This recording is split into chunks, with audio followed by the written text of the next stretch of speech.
30 წელიწადია ამას ველოდებით.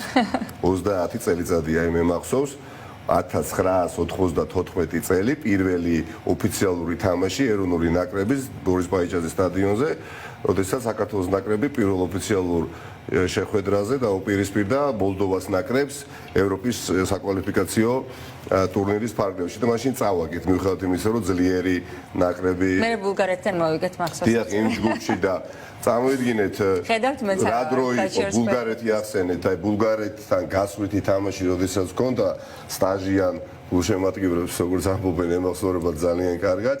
ვერ ვადენებდით თვალყურს ჩვენ და როდესაც ბულგარეთში სოფიაში ქონდა თამაში ვერ უყურებდით ტელევიზიით, ტელევიზორში ვერ უყურებდით, რადიოში უსმენდით და მეორე დღეს ანუ ანგარიში ვიცოდით, მეორე დღეს კასეტა ჩამოქონდა და მთელი ქვეყანა თუკი ელექტრომოწოდება იყო, შუქი ჰქონდა, უყურებდით უკვე ფეხბურთის მატჩს, რომელიც ანგარიში ვიცოდით და კმაყოფილდებოდით რითი საგოლე მომენტებით.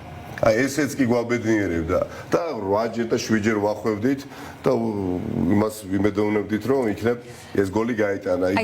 აი კი ბევრი თაობის წარმომადგენლები იყვნენ 30 წელიწად. ნუ მეც პირადად არ მინდა ჩემ თავზე ვისაუბრო, მაგრამ ჩემნაირი 100-ობით ათასი იყო.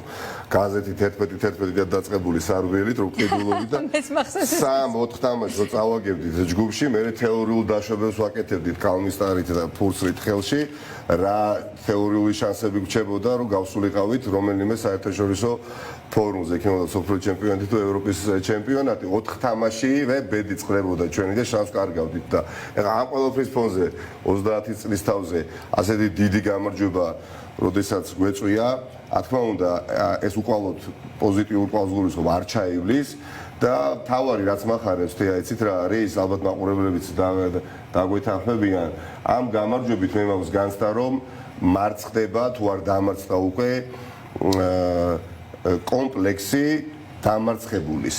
ანუ დამარცხებულის ფსიქოლოგიით ვიყავით ჩვენ ყველა ფერში თითქოს მარცხდებოდით ბოლო პერიოდში. ანუ მათ შორის ფეხბურთის გულშემატკივრებიც ბოლო წუთს 90 წუთი დამატებითი დროცა მიდიოდა, კომპლექსი ჰქონდა რომ უნდა გაგვიტანონ ახლა ჩვენ და ეს მენტალობის ან ეს დამარცხებულის მენტალობა ჰქონდა, რაღაცა ლუზერული ფსიქოლოგია ჩამოგვიყალიბდა და ამ ბიჭებმა ახალგაზრდა თაობამ გატეხეს ეს ნავსი კი მე გძნობ ამას.